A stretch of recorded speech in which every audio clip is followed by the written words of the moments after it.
The Cloward and Piven strategy is a political strategy outlined in 1966 by American sociologists and political activists Richard Cloward and Francis Fox Piven that called for overloading the U.S. public welfare system in order to precipitate a crisis that would lead to a replacement of the welfare system with a national system of a guaranteed annual income and thus an end to poverty.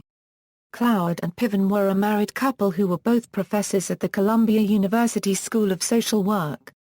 The strategy was formulated in a May 1966 article in the liberal magazine The Nation titled The Way to the Poor, A Strategy to End Poverty. The two stated that many Americans who were eligible for welfare were not receiving benefits, and that a welfare enrollment drive would strain local budgets, precipitating a crisis at the state and local levels that would be a wake-up call for the federal government, particularly the Democratic Party. There would also be side consequences of this strategy, according to Cloward and Piven. These would include, easing the plight of the poor in the short term, shoring up support for the National Democratic Party then splintered by pluralistic interests, and relieving local governments of the financially and politically onerous burdens of public welfare.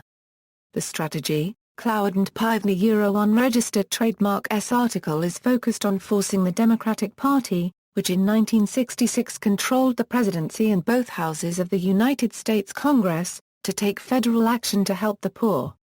They stated that full enrollment of those eligible for welfare would produce bureaucratic disruption in welfare agencies and fiscal disruption in local and state governments that would deepen existing divisions among elements in the big city Democratic coalition, the remaining white middle class, the working class ethnic groups and the growing minority poor.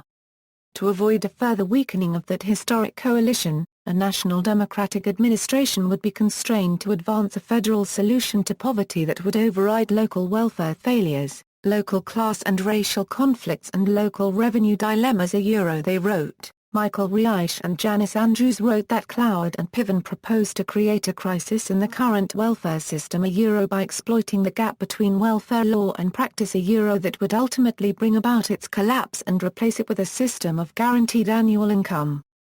They hope to accomplish this end by informing the poor of their rights to welfare assistance, encouraging them to apply for benefits and, in effect, overloading an already overburdened bureaucracy. Focus on Democrats. The authors pinned their hopes on creating disruption within the Democratic Party. Conservative Republicans are always ready to declaim the evils of public welfare, and they would probably be the first to raise a hue and cry.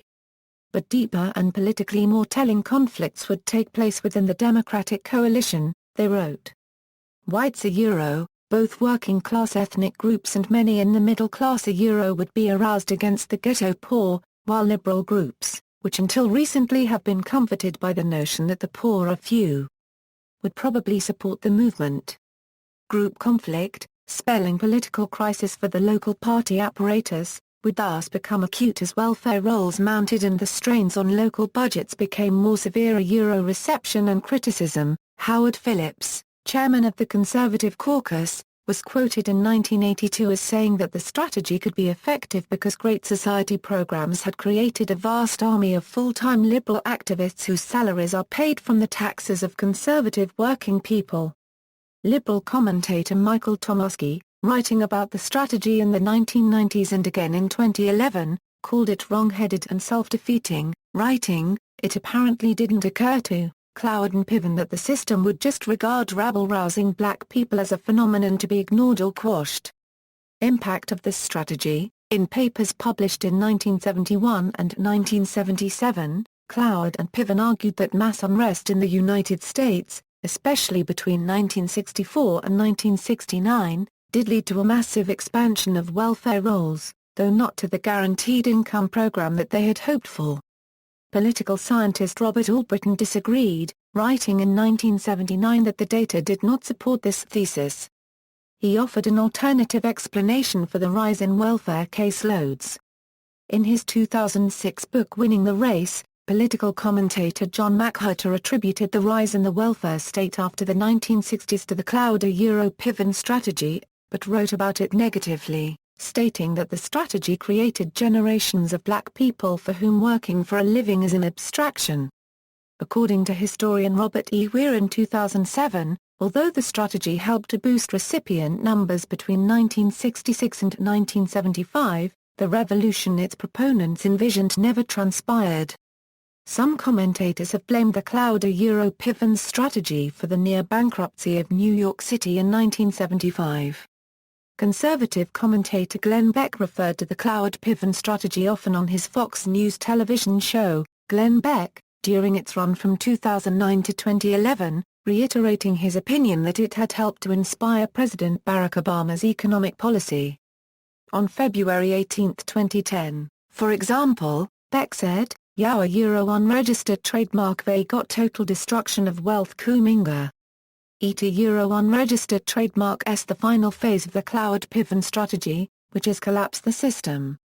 Richard Kim, writing in 2010 in The Nation, called such assertions a reactionary paranoid fantasia, but says that the left's gut reaction upon hearing of it, to laugh it off as a Scooby-Doo comic mystery, does nothing to blunt its appeal or limit its impact. The Nation later stated that Beck blames the Cloward-Piven strategy for the financial crisis of 2008, healthcare reform, Obama's election and massive voter fraud, and has resulted in the posting of much violent and threatening rhetoric by users on Beck's website, including death threats against Frances Fox Piven. For her part, Piven vigorously continues to defend the original idea, calling its conservative interpretation lunatic. References